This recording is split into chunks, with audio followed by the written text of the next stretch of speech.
Here, where we are is the homestead of American Tenure. My name is Elizabeth Mpofu. I'm Nelson Mzingwa. My name is Peter Tanaka Mzingwa.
Yeah, sure.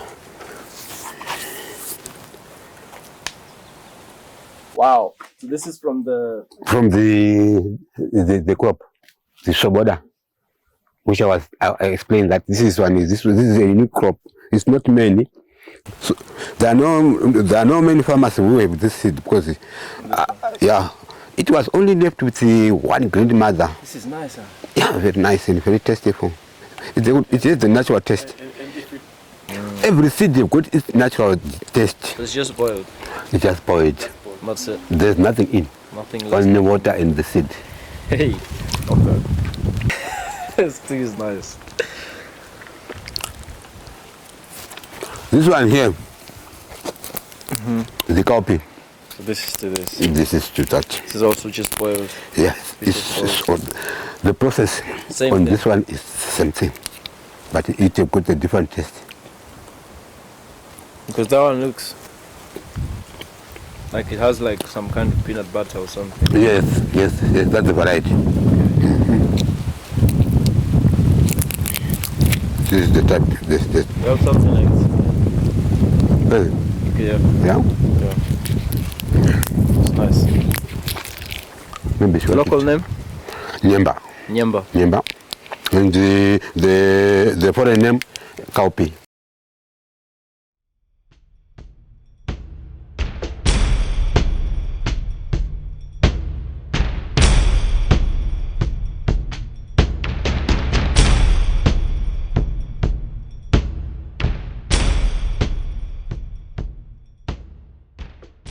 I'm a smallholder farmer from Shashe. Right now we are in a Shashe. We are at the Shashe River. Okay, this river, it drains it's about 300 kilometers from here where it drains from. It drains from some wetlands in a place that is called Driefontein. So it's a very big river for us, and it's a very important river, especially for those who lives along the Shashe River, because there are some gardens along the Shashe River, and they also depend on Shashe River for like water for domestic use and even for livestock. But right now, the situation where we are facing right now is quite a worrisome situation. Right now we are in May and the river is getting dry. Like what I've said earlier, we are also in region 4 where we receive little rainfall, that is around 400 to 450 if the season is good. But Usually we receive, for the past years, we have received 300 to 350 millimeters per annum, that is per season. So the situation where we are in right now is a worrisome situation because all our livestock, they rely on this river when it comes to water.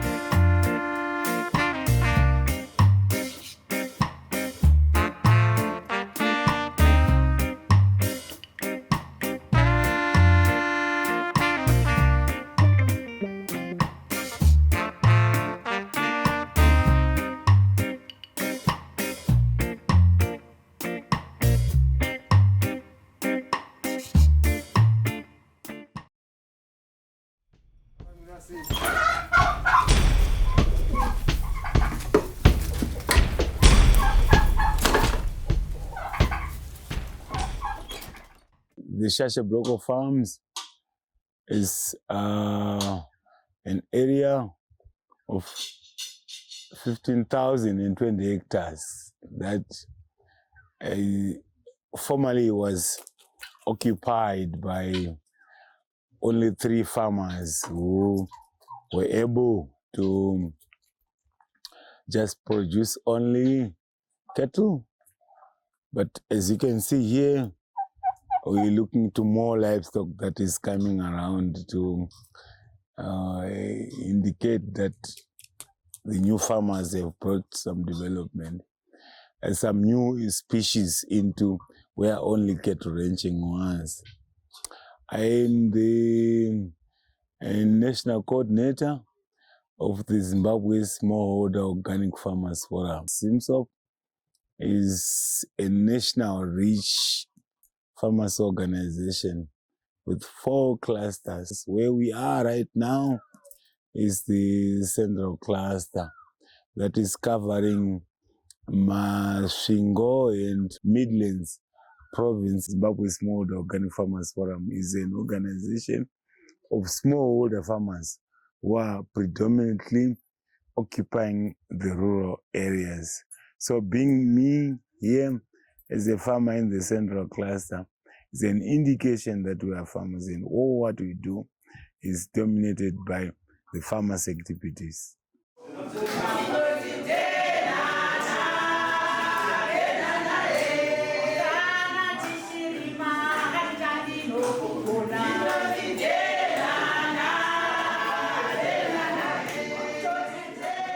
I'm also a woman farmer practicing agroecology. And where we are here, this is plot 369, which I also got during the land reform program, which took place 2000 here in Zimbabwe. I'm also one of the beneficiaries of the land reform program, which we know very well. Some might say it was not really the way to go. It was not done in a good manner, in a good way. But for us, especially, for me and my family, we've already seen the benefits. It's a long journey to explain to the end of where we are now, because it was not so easy for us to access this piece of land where I am. 15,020 hectares of land subdivided into 6 farms, and the 6 farms which were only occupied by 3 farmers. The 3 farmers only concentrating on cattle ranching, producing only cattle and nothing else, or employing less than 15 workers with 3 wives and less than 5 children, but occupying all this vast piece of land.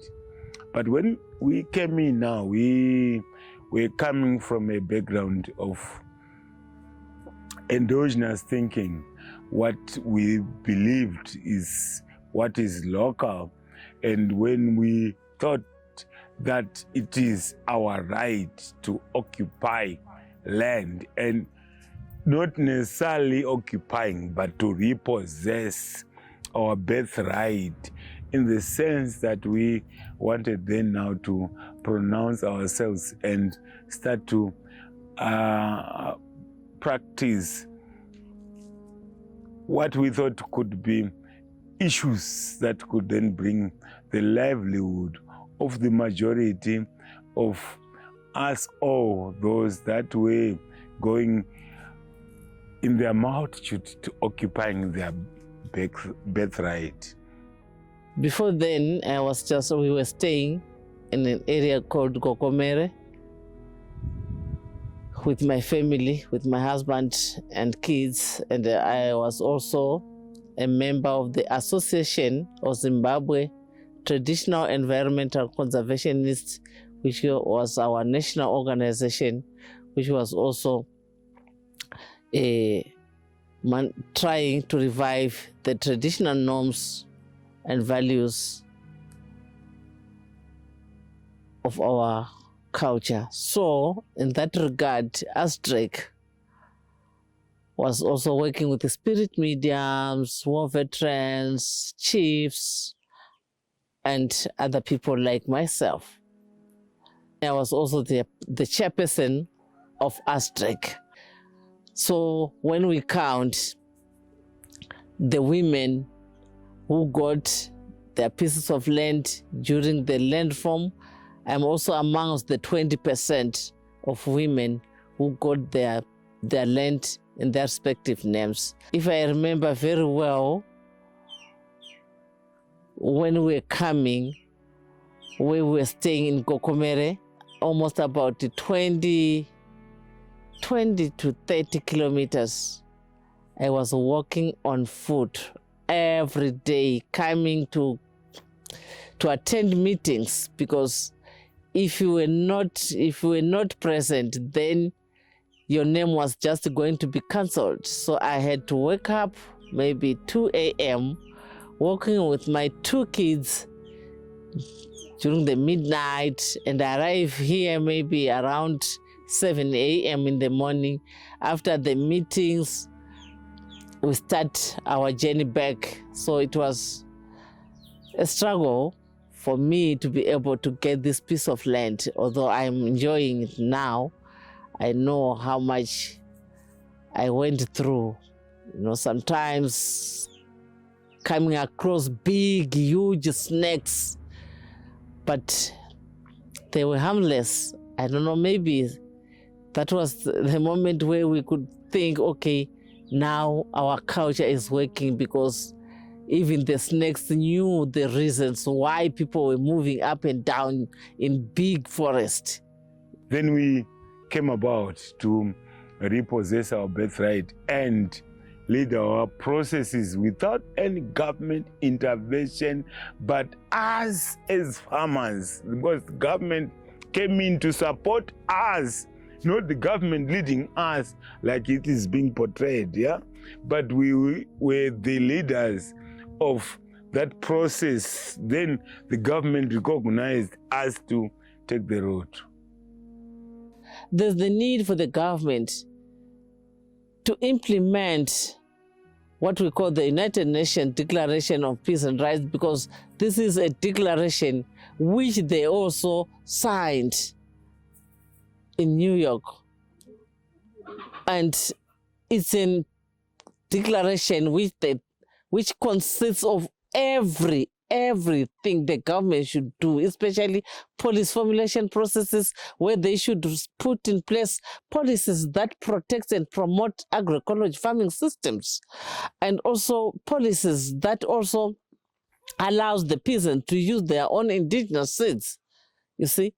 One of the primary factors was that this is region 4, where we have almost like 400 millimeters of rainfall as our normal rainfall, and we needed to be on the forefront of containing that 400 millimeters of rainfall down into the soil and make sure that it rejuvenates and it feeds into our soils and make our soils healthy. We believe that water is part of the blood that has to nourish the soil and make it living. And then we also believe that we were not supposed to poison our soils. Our coming in was then to revive, restore, and also to promote that healthy eating, including all this diversity that our lives were enjoying. We understand very much that we are in Zimbabwe. Being in Zimbabwe, we value the stone which is actually the fundamental name that the country is deriving its name from, meaning a stone footprint on the stone, Zimbabwe. In our culture, in our local terminology, meaning that we have to, it was a footprint that was put on the stone and protecting the stone, and the building of Great Zimbabwe, deriving that sense of Zimbabwe from the footprint, and us now considering that we can use the stone to conserve water, we can use the stone to construct these friends of life were part of our systems when we came here in the Shashe block of farms, and we understood very much that we have to protect these, and each farmer on his or her own farm must be a champion of protecting that diversity, because every flora and fauna is coming out of seed. And seed, if not protected, would mean that is going to be the end of life. And how do we do so? It's by promoting, bringing awareness, and making sure that we have to advocate for policies that support this issue. So in order to make an arable land, you should take the rocks and put them somewhere. Then you create a space where you want to work. This is what was the beginning here. But when I came in 2008, it was a mountain. It was just a small hill where I could not be able to find where I can do the crop production. The land was not access for arable. So I had to design how can I level my ground so that I could work. I know the stones are very rich and they produce healthy crops. So I just want to work on stones, even though people are saying it's labor intensive, because it's very hard to work with stones.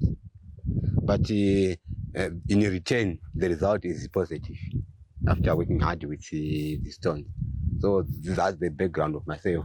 I want to work where there are stones, because where there are stones, the soil is not easily exhausted. It continues being healthy. So for my first 5 years, I was harvesting nothing. Why? Because the rains were just running off. Why? Because of the slope. So I thought of trying to stop the rainwater. So I thought, what method, what technique can I use so that I could have enough soil for myself and also enough water, and maybe all the soils must not every time be washed away, because soil is every year. 10% of our land, the soil is going to the river every year, but people are not understanding, they are not seeing it. Yeah, but 20% of the soil is every year going to the river, but I wanted to stop that here. So I have to make some activities. I started with the downland conservation, which is the contours we are seeing here. The conservation technique, this is the downland conservation, which are the contours, and this is common. And when once in Kenya, this is the Fanya Jew. Those who will know Kenya, we will know this is the design. I brought this from Kenya. Yeah. Then I've got the upland conservation, where I'm using stones. Here they are put into use because they are doing conservation techniques like soil conservation, water conservation, wind break, and lighting preservation. There are so many activities which is being practiced by this type of conservation technique. This is the upland. As a nation, if we opt for underground water, maybe we can find some solutions to have safe water and even reliable water sources.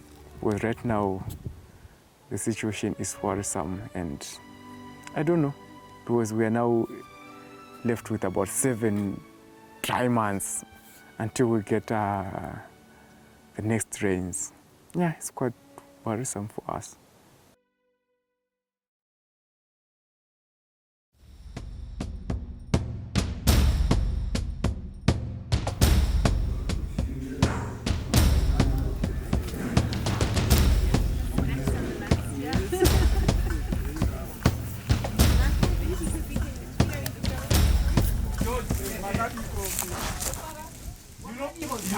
First of all, I want you to see how I importantize you, which is the meaning of love. I love you. In fact, I like you.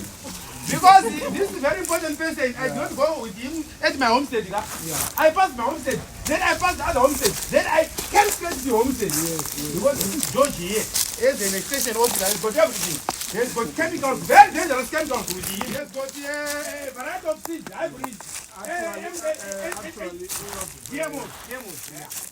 the best one that we are now pushing into the market is the hybrid seed that we have and all the like. Don't wait. First of all, I brought this fertilizer. No, wait. The reason I brought him here is that it's you only who's got a seed bank here. Seed bank? He's got a seed bank. This is widow. Just got a seed bank. I don't have a seed bank. No one has got a seed bank, but this one has got a seed bank. So right, it's an appropriate area for you. For those chemicals, those dangerous chemicals. For head use. Yeah, it's actually useful chemicals. Yes. Yeah. So can we see the seed bank? Automatically. Open the door. What do you mean? Wait. One thing you must know, this is not a seed bank. What is it? This one is my seed heritage archive. Heritage archive? What do you mean? And then you must know, I don't use hybrid seeds. What do you You need to know some What do you mean? Traditional seeds. Seed heritage archive. This is where I store my seed. And you must know, I have a very good relationship with my seed. And your nature. No. In harmony with nature. And you this is why I'm saying you need fertilizer. What do you mean? I use mulch. I use manure. I use ash. What's the fertilizer? But you need chemicals to keep your seed. Yeah. Because I don't need any poison. Sure. So that's why I brought this very important person to your house so that you represent him. I thought you were a traditional leader and you must be the one. I still did our seed. But actually you are the one who is bringing poison to the community. Sorry, dear. I didn't actually. So, no, it's okay. It's unfortunate. Thank you very much for understanding. So, and your so-called Mr. George, may you please vacate my place? You are very. It's actually you, George, who's being said. No, but you are the one who brought me. We came together. I did not bring you here. We actually met at the gate. When you were going, I was actually coming here. What you must understand, your mind and mine are different. You see, you bring poison, she's bringing food. Yes. Actually, we came together. We don't come together. I was very apologize. So I didn't know Mbuya. Knowledge is power, so you have got the power Mbuya. Actually, I want you please to give me just a few seeds so that I can also farm it my area. Sure.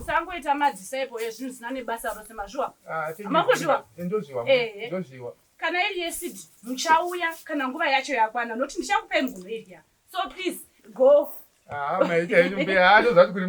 Nasi uno tiri kufara kupemberera kurima kwakana.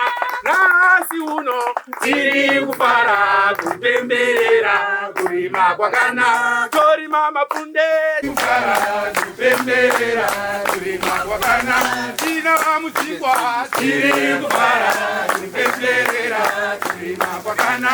Kenji emba Pasiri pano tiri kubara kupembera kuimagana.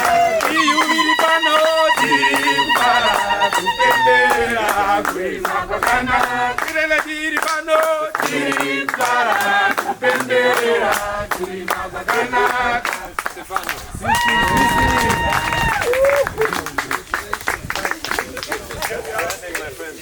What is your branding?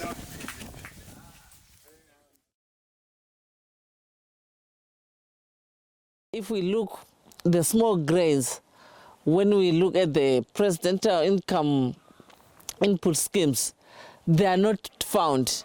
But now the government is putting more emphasis on production of these small grains which we know very well in regions like our region, they do very well without any problem. And even if we want to take them to the granaries, to the GMB, they are ready for sale, and government is also now buying those if you go to the GMB. But before, it was only maize, which was just considered to be something which can also bring income to the farmers. But now we have seen that we have an advantage of our government, which is also now making these small grains to buy them, and the farmers, the peasants can also benefit and also be able to reach to the markets without any challenges, without any competition with the already existing farmers who are already occupying the markets. If you want to be a farmer who is practicing agroecology and you really want to be able to feed your people, your children, and to harvest good, healthy food, there's no way one can rely on hybrid seeds, which then maybe they come very late and they are expensive for one farmer to be able to plant maybe 10 hectares or 6 hectares. One needs some 300, 400 US dollars so that you have the seeds, you have fertilizers, you have herbicides, unlike our traditional seeds. I have my archive here. When the first drops down, I just come and see what type of seeds am I going to plant first. So from my side, I know my groundnuts will be the first crop. Then I have sorghum, I have finger millet. Then later I want some groundnuts, bambana nuts, cowpeas, all those. But I don't go to buy, I already have them. And even if like right now there's drought, we did not harvest enough due to the El Nino, but I already have my seeds stored in my archive. So it's very important for farmers to have seed banks. This is our seed bank. As you can see, just a symbol to make for every farmer to have. It's made up of local available resources. In this seed bank, this is where we keep our seeds. We're not talking about seeds, we're talking about traditional seeds that we have inherited from our forefathers. I'm not talking about the hybrid seeds from the seed houses. Because the idea is every farmer must be seed sovereign, meaning that the farmer must have the right to seed, which means the seed must be in the hands of the farmer. Seed mustn't be a commodity. Like what is being done, seed is being sold everywhere, but seed must be in the hands of the farmers. As you can see, these are some of the seeds that we keep in the seed bank. As you can see, these are some of the traditional grains. This is sorghum seed. This is groundnuts.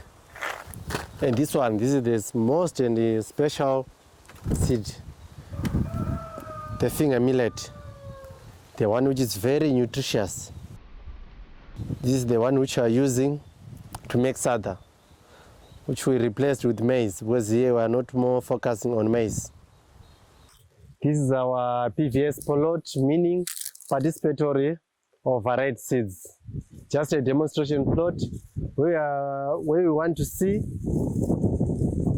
which crops give the best yield.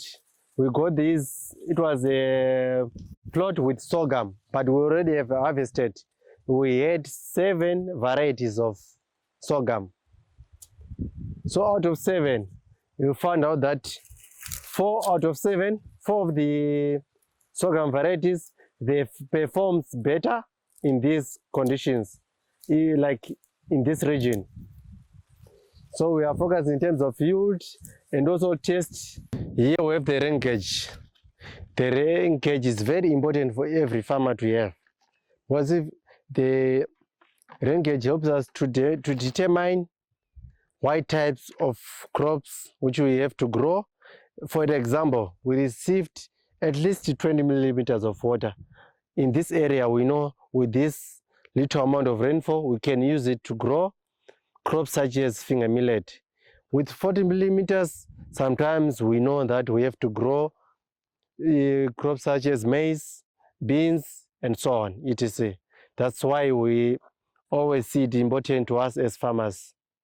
It is very, very important for us to be organized because we have a goal to achieve and we cannot do it being 3 or 4 people, but we really need more people to be involved. That is why we always organize meetings at the school. This is a place where we share ideas, we share knowledges on how to build, to do the development work we are doing. Because here, when we came here, it's not that, okay, I just came to occupy land. No, here we are at work. Here we wanted to talk about agrarian reform. Agrarian reform, when we talk about food sovereignty, when we talk about agroecology, when we talk about cultural diversity, and when we talk about food diversity, when we talk about creating food forests, in the sense is that us as indigenous people to this land, how else can we bring livelihood on board and make sure that at least every human being, no matter being disabled, no matter being vulnerable, no matter being whatever expertise, but should enjoy that sovereignty in this piece of land.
Oh, these are dried veg. What's the difference? Yeah, some of them are boiled. This one is boiled, this one is boiled, and this one is cut fresh and put them in good temperatures so that you could not use the nutrients. Okay. No, but there's no difference. But this one is much more nutritious than this one because this one is boiled. Some of the nutrients are been pushed out because of the evaporate. Yeah. So this is just dried? Yeah, all these are dried. After it's dried, then you can store it for as long as you want? Yes.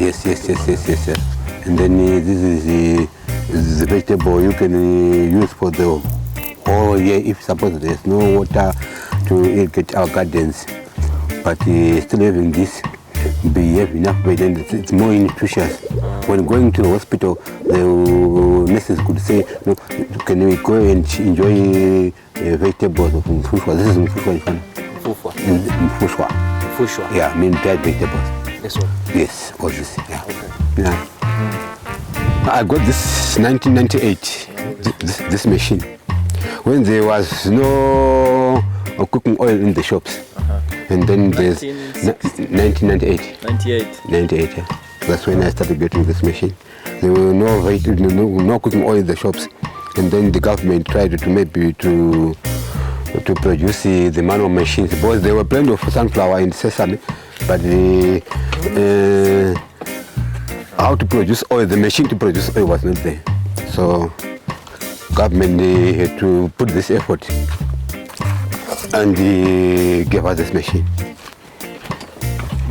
So with us here as farmers, we grow a lot of sunflower.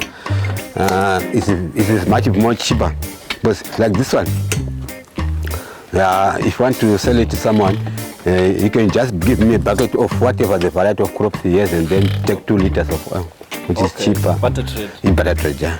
Why do you practice butter trade? Because we don't have money. Yeah. We want things which is affordable to everyone. And then every farmer likes to enjoy cooking oil at his home or at his house, especially women. They don't cook without cooking oil, but they don't have money. So what is the cheapest way?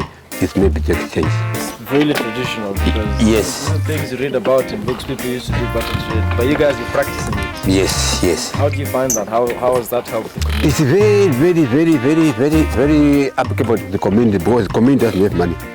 Yeah, but with this idea, they are bringing in their sunflower and I will press the vote for them and then they'll give me whatever they have in return. Yeah. So something in return for something. Yes.